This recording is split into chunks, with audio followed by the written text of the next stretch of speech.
Hi, we're Owen, Lynn, and Maggie of Van Trekking Lifestyle. And if you have 7 minutes to spare, we'll share 7 things that we don't love about our 2021 Winnebago Revel. And by the way, we actually do love the Revel. And we made a companion video just like this that we'll link above of those things. When you go out and buy something like this though, it's really rare if that thing is going to fit you like a glove and be perfect. And that's what this video is all about today. So start your timer. Here we go. Number 1, the width of the hallway. Unless you're super skinny, which we are not, it's really hard for 2 people to pass each other in the hallway.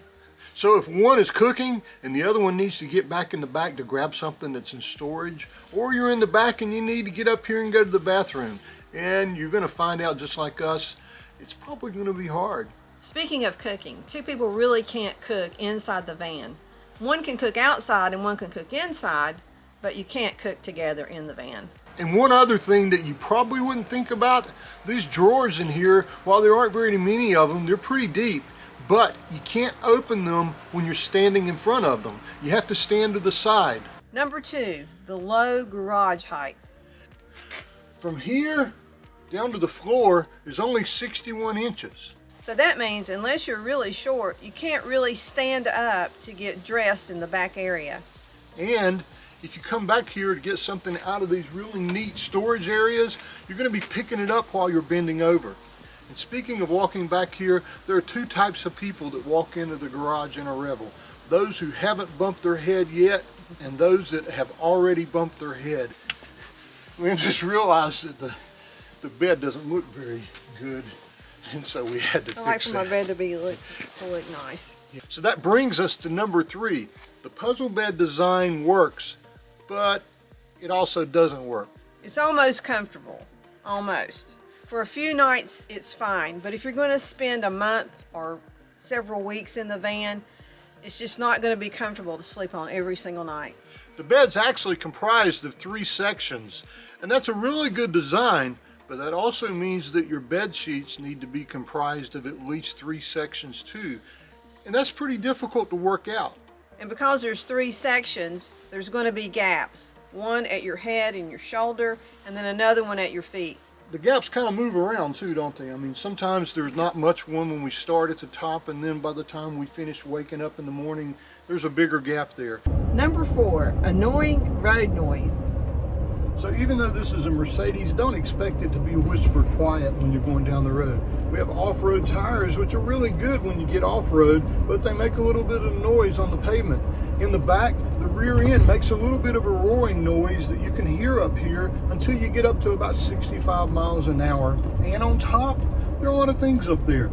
Those things aren't very aerodynamic, and so you'll hear a little bit of wind noise and whistling every now and then as you travel down the road. So number 5, dealing with the windows.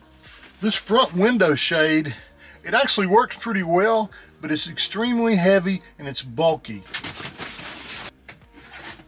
There we go with that one. And that's not even the hard one. The one that's really the hardest are the side ones. So you would think that you could take this driver's shade, which actually works pretty well, and just place it in here, and the magnets would find the window and they would just stay in place. And it kind of will work, but you're gonna cuss, I can say that. What you have to do, you have to open the door, which if it's raining or really cold, that's a hard thing to do and make yourself do anyway. But you have to open the door, put it on the metal pieces, and then slam the door.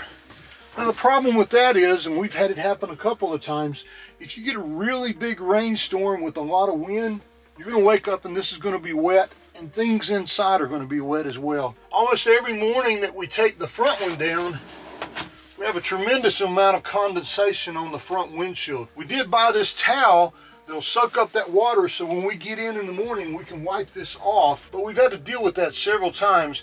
Even on our last trip, we drove out after waiting about 15 minutes and it just didn't dry off, and so you're driving out with it looking like this. And we still have condensation on our windshield. So a lot of people have suggested ways to eliminate that, but none of those suggestions have worked for us so far. So this is a modern diesel engine which means a couple of things. One, we love it.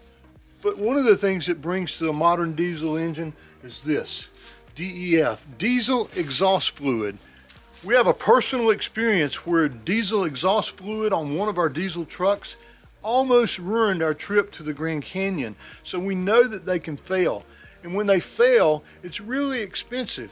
And anytime you go put diesel in here, every now and then you're going to have to buy a jug of DEF and pour it in here.